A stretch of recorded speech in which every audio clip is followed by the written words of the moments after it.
Allez, 8h35, l'invité de la rédaction au micro d'Eva Soto, il s'agit de l'historien Denis Péchanski. Denis Péchanski, bonjour. Bonjour. Donc, historien spécialiste de la Seconde Guerre mondiale, des politiques de mémoire et directeur de recherche au CNRS, aussi depuis 2021, conseiller historique du comité de soutien pour la panthéonisation de Missak Manouchian. Alors, pourquoi est-ce qu'elle est si importante, cette panthéonisation ? C'est un tournant parce que c'est le premier résistant étranger à entrer au Panthéon. Il y avait déjà un geste fait par le président Macron avec l'entrée de Joséphine Baker, qui n'était pas connue pour ça, mais qui était une résistante de la France libre, et maintenant qu'il l'est, connue comme telle, mais qui était franco-américaine. Missak Manouchian était un apatride, un enfant du génocide des Arméniens de 1915. Et c'est non seulement la première fois qu'un résistant étranger rentre au Panthéon, mais aussi la première fois qu'un résistant communiste entre au Panthéon. Quand on sait le rôle du Parti communiste dans la résistance, on peut à la fois s'en satisfaire et s'étonner que ça n'ait pas été fait plus tôt. Justement, le rôle du Parti communiste dans la résistance, il est très important, mais ça vient toujours heurter dans les esprits le fameux pacte germano-soviétique. Alors bien entendu, il y a le pacte germano-soviétique entre 1939 et 1941, jusqu'à l'attaque allemande contre l'Union soviétique. Je ferais deux réserves. La première, c'est qu'il y a un certain nombre de militants, en particulier parmi les étrangers et parmi le milieu des étudiants, des universitaires qui avaient une fibre anti-nazie particulièrement acérée et qui ont mené ce combat bien avant l'été 1941. Puis par ailleurs, vous avez, pour toutes les résistances, vous avez des itinéraires différents. Vous avez ce que j'appelle les vichisto-résistants, c'est-à-dire des gens qui étaient à la fois pour le régime de Vichy, la Révolution nationale, et en même temps pour la libération du territoire national, et agissaient comme résistants. Enfin, chacun a des composantes, a des appartenances différentes, des itinéraires différents. Donc il suffit de noter que le Parti communiste a été essentiel. Je vais vous prendre un seul exemple. Le Mont Valérien, puisque c'est là où a été annoncée la panthéonisation, chaque année il y a une commémoration le 18 juin de la France combattante, où le président d'ailleurs est censé ne jamais aller à la Clairière, c'est-à-dire à l'endroit où ont été exécutés, puisque c'était le principal lieu d'exécution en France de résistants. Il y a eu plus de 1000 résistants et otages qui ont été exécutés là.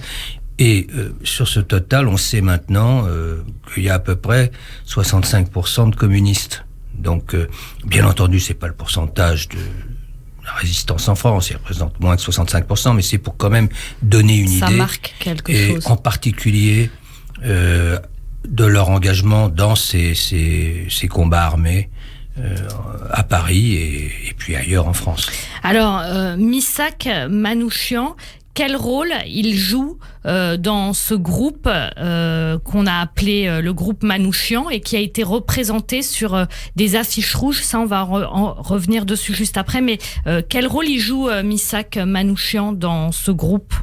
C'est très simple, si je puis dire. Entre août et novembre 1943, c'est le chef militaire des FTP-MOI, la région parisienne, c'est-à-dire des francs-tireurs et partisans de la main-d'œuvre immigrée, des structures spécifiques qui ont été mises en place à la fois pour mener la lutte armée, comme les FTPF, et issus de l'immigration, puisque cette structure MOI avait été mise en place sous un autre nom, mais peu importe, dans la suite de la Première Guerre mondiale, pour encadrer les très nombreux étrangers qui venaient en France après la saignée de la Première Guerre mondiale, et le Parti communiste avait comme ça offert en quelque sorte une sorte de vecteur d'intégration dans la société française, et en même temps en gardant avec ces dits groupes de langue la possibilité de garder son identité seconde d'origine.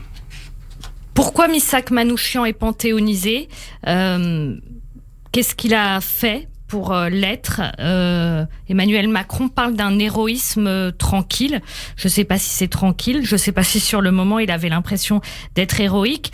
En tout cas, c'est beaucoup d'actions armées contre les nazis. Oui, ça. Et puis, vous savez, la panthéonisation, on cherche des symboles.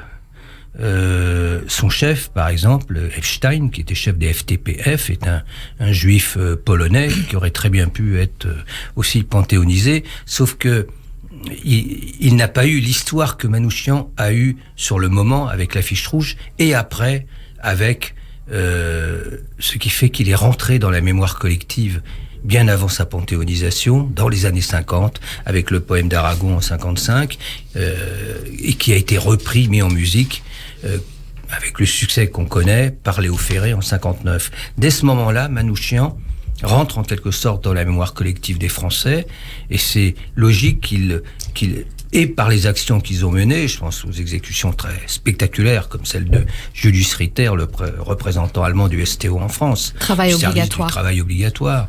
Donc toutes les familles étaient traumatisées par de voir menacer, de voir partir leurs gamins de 20, 21, 22 ans. Et là, ils ont la résistance qui abat le responsable de cette politique qui haïssent. Donc, ça a un effet sur l'opinion qui est majeur.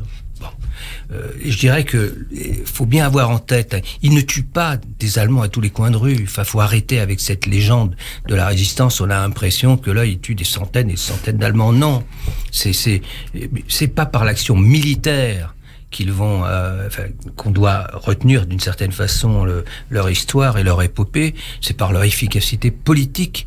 L'efficacité politique d'une action militaire, par les cibles choisies, par le fait aussi que les Allemands, parce que j'ai pu voir les listes de toutes les actions qui ont été menées, notées par la brigade spéciale des renseignements généraux de la préfecture de police de Paris, puisque c'est la police française qui les traque, il faut quand même le rappeler un peu.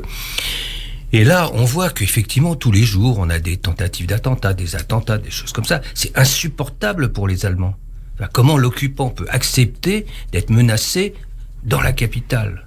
Et donc, là, on a cette combinaison entre le rejet, le refus des Allemands d'accepter ça, et en même temps l'efficacité politique d'une action militaire. Missak Manouchian, quand il arrive en France, il est arménien, rescapé du génocide, il est orphelin.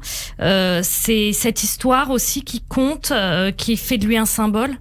Oui, bien sûr, parce que il a perdu son père qui était assassiné, sa mère est morte dans le génocide de 1915 de faim. Il arrive protégé par les Kurdes d'abord. Il arrive dans ce qui est après la Première Guerre mondiale et l'écroulement de l'Empire ottoman, un protectorat français, la Syrie-Liban.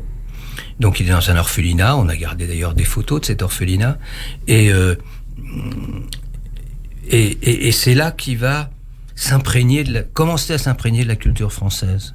En 1924, il vient en France et il va faire des petits métiers, menuisier, petit boulot comme on dit maintenant, travailler dans une usine. Enfin, c'était jamais très stable pendant toute l'entre-deux-guerres. Et en même temps, il est assoiffé de culture française en particulier. Et il va être un des vecteurs de la passerelle entre la poésie française, les grands poètes français, les grands écrivains français et les écrivains arméniens. Il va traduire dans les deux sens et il va être dans les organisations arméniennes. Et sa prise de conscience politique est venue avec le Front populaire. Il rejoint à ce moment-là le mouvement communiste. Il devient l'un des responsables d'une des principales organisations arméniennes en France. Denis Péchanski, Missak Manouchian, il fait un peu l'unanimité dans une France en ce moment où les débats sont très clivants. Comment vous expliquez ça ? Écoutez, je le constate déjà. Je suis assez surpris de l'ampleur de cette unanimité lors de l'itinéraire de notre travail depuis maintenant bientôt 2 ans, enfin 1 an et demi.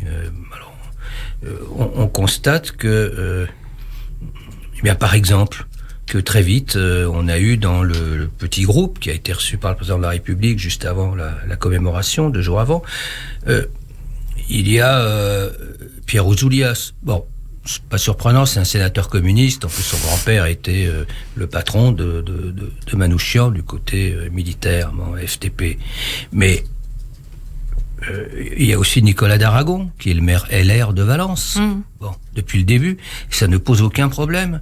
On a demandé à deux présidents de région d'être en quelque sorte les porte-drapeaux. C'est Carole Delga, présidente socialiste de la région Occitanie, et puis c'est Laurent Wauquiez. Bon, et on peut pas imaginer. Bon, si on peut voir plus à droite d'une certaine façon, et là effectivement, on a une toute petite réserve, et encore ils ne sont même pas exprimés ces derniers jours. C'est dire quand Laurent Wauquiez a fait un très beau discours d'ailleurs pour faire voter à son conseil régional un vœu pour la panthéonisation. Il y a déjà de nombreux mois, il y a eu 200 voix pour sur 204. Les 4 qui n'ont pas voté pour sont les 4 zémouriens. Tous les autres ont voté pour. C'est dire l'ampleur de ce mouvement, de cette unanimité. Qui fait du bien, peut-être. Qui fait du bien dans une France fracturée, qui fait du bien dans une France qui a peur, qui fait du bien dans une France qui doit comprendre que effectivement doivent se combiner les identités, et en même temps, et c'est symbolisé parfaitement par Missak Manouchian, qui s'inscrit aussi dans un amour de la France des droits de l'homme, de la France de la Révolution française, de la France des Lumières. Manouchian est un communiste, universaliste, arménien marqué par le génocide, et c'est un homme des Lumières françaises.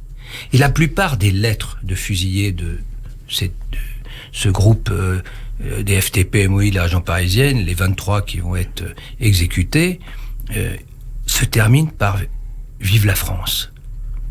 C'est quand même, par exemple, Celestino Alfonso l'écrit, c'est un Espagnol qui vient d'être vaincu comme les autres par Franco, et il vient et il dit « Vive la France ».